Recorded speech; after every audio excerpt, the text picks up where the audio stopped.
राधे राधे, जय श्री कृष्ण। दोस्तों, आज की वीडियो में हम बात करेंगे कि अगर एक 15 लीटर दूध देने वाली भैंस हम रख रहे हैं तो पूरे साल में उस भैंस से हमें कितना कमाई होगा और उस भैंस के ऊपर हमारा कितना खर्च होगा।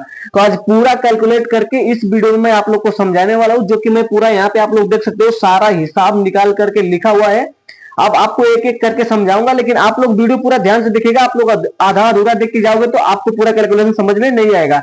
आप लोग को एक भैंस से कितना प्रॉफिट होता है एक साल में, जो कि 15 लीटर दूध देती है, इस वीडियो में पूरे अच्छे से समझ में आने वाला है। दोस्तों, अगर हमारी एक भैंस है और हमें पर डे 15 लीटर के हिसाब से दूध दे रही है तो 15 लीटर इंटू 30 करेंगे तो हमें जो दूध मिल रहा है वो लगभग 450 मिल रहा है। तो 450 लीटर हमें मिल जाएगा अपना 3 महीने में। 3 महीने के बाद हम क्या करेंगे, उसको 3 महीने में गुणा कर लेते हैं तो 1350 लीटर मिलता है। फिर उसके बाद हमारा दूध 3 महीने में फिर आके कम हो जाएगा, 12 लीटर पे आ जाएगा। तो फिर उसको हम 30 से गुणा करते हैं तो 360 लीटर मिलता है। उसके बाद हमारा दूध फिर 8 लीटर पे आ जाएगा, तो हम इसको अगर गुणा करते हैं 240 लीटर मिलता है। दोस्तों, क्या है कि दूध एक जैसा नहीं रहता है। अगर 15 लीटर वाली भैंस है तो वो ड्राई होते होते 5-6 लीटर पे आके उसका ड्राई होता है। तो इस बात को आप लोग ध्यान देने का और इस हिसाब से कैलकुलेशन को ध्यान देने का। कोई भी ये सोच के डेयरी फार्म मत आना कि एक ही जैसा दूध रहता है, एक ही कैलकुलेट मार लिया और उसी तरह से हमारा पूरा महीने कमाई होता है। जैसे जैसे दूध घटता है वैसे कमाई घटता है, वैसे खर्च घटता है। तो इन सारी चीजों को आप लोग को ध्यान देना है। अब टोटल मिल्क हम देखेंगे 1350, 1080 और 960, तो हमें होता है 3390 लीटर। यानी कि एक 15 लीटर दूध देने वाली भैंस पूरे अपने एक ब्यात में हमें वो 3390 लीटर दूध दे देगी। अभी भैंस का दूध 60 रुपए इजी तरीके से किसी भी मार्केट में सेल हो जाता है। तो अगर इसको हम सेल करते हैं तो हमें 2,03,400 रुपए का दूध बेच के हमारे पास पैसा आता है। अब यहाँ पे जो आ जाएगा कॉस्ट की, यानी कि खर्च की। तो जब कॉस्ट की बात करें तो हम 6 केजी पर डे भैंस है तो उसको हम 6 केजी भूसा देंगे। गाय होती है तो हमारा 5 केजी भूसा में हो जाता है। तो भैंस को 6 केजी के हिसाब से अगर हम गुणा करते हैं 30 में तो हमें 180 केजी एक दिन का महीने का लगता है। और महीने को अगर हम गुणा कर लेते हैं 12 में, यहाँ पे हमने गलती से 15 लिखा हुआ है लेकिन ये 12 है।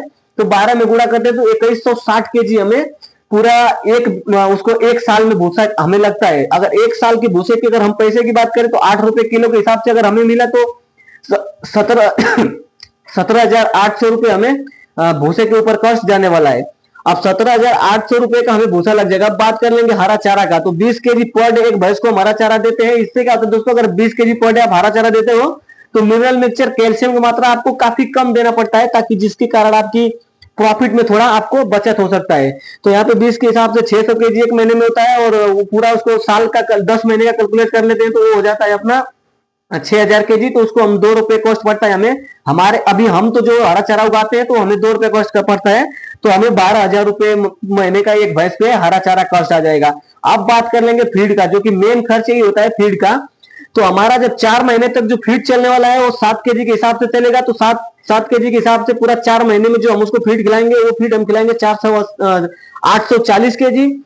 फिर से 4 महीने में हम 5 केजी के हिसाब से उसको फीड खिलाएंगे, तो ये हम उसको खिलाएंगे लगभग लगभग समझ के चलिए कि 4 महीने में 480 केजी। और उसके बाद वाला 4 महीने में हम 4 केजी से फीड देंगे, तो ये हमारा फीड जो होने वाला है वो 480 केजी होने वाला है फिर से। इसके बाद अब देख सकते हो आप लोग यहाँ पे दूसरा 4 महीने में 600 केजी हुआ, उसके बाद फिर 400 केजी हुआ। अब टोटल अगर हम फीड की पेमेंट की बात कर ले तो पहले महीने में हमने पहले 1 से 4 महीने तक हमने 21,000 का खिलाया। उसके बाद फिर 4 से 8 महीने तक हमने 15,000 का खिलाया। फिर 8 से 12 महीने तक हमने 12,000 का फीड खिलाया। तो जो कि आप लोग यहाँ पे देख सकते हो हमने सारा फीड का यहाँ पे लिख के रखा हुआ है।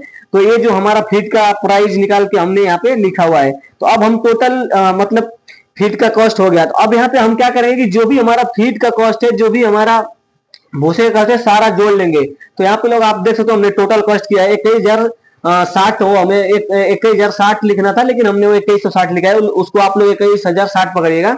21,060 प्लस 12,000 प्लस 21,000 प्लस 15,000 और प्लस 12,000। अब अगर इनको हम टोटल कैलकुलेट कर लेते तो ये होता है 62,160 रुपए। यानी कि 62,160 रुपए पूरे साल में हमारे भैंस के ऊपर खर्चा आने वाला है, जो कि फीड का हो गया, हरा चारा का हो गया और सूखा चारा का यानी कि भूसे का हो गया। अब दोस्तों यहाँ पे 10,000 रुपए हमने और इसमें ऐड किया है, जो कि मिनरल मिक्सचर कैल्शियम। अगर कभी अपनी भैंस बीमार पड़ गई तो उसके लिए मेडिसिन जो भी खर्च होता है वो ये 10,000 रुपए का हमारे जाएगा। तो अगर हम टोटल जोड़ लेते तो हमें ये 72,160 रुपए का खर्च हो रहा है पूरे एक साल में। और हमको भैंस दूध कितने का दिया था, 2,03,400 रुपए का। अब उसको यहाँ पे हम अगर घटाते हैं तो हमें जो प्रॉफिट निकल के आता है 1,31,240 रुपए बचता है। दोस्तों 1,01,140 रुपए बचत नहीं माना जाएगा। इसमें क्या है कि जो 30,000 है वो भैंस अब जब ड्राई पीरियड में जाती है, यानी कि वो गाभिन हो जाती है, दूध देना बंद करते हैं, उस टाइम में खिला दीजिएगा तो भी आपको 1 लाख का प्रॉफिट होगा। और उस भैंस का जो बच्चा आने वाला है वो साल में अगर 15-20 हजार का आप उसको सेल करते हो या पालते हो तो तुम्हारे आगे के फ्यूचर के लिए, वो डेयरी के लिए बहुत बेहतरीन होगा। अगर आप उसको सेल भी करते हो तो आपको लगभग मान के चलिए कि उसका 15 से 20 हजार कॉस्ट मिलने वाला, तो लगभग एक भैंस 15 लीटर दूध देने वाली 1,20,000 का प्रॉफिट आपको एकदम इजी तरीके से दे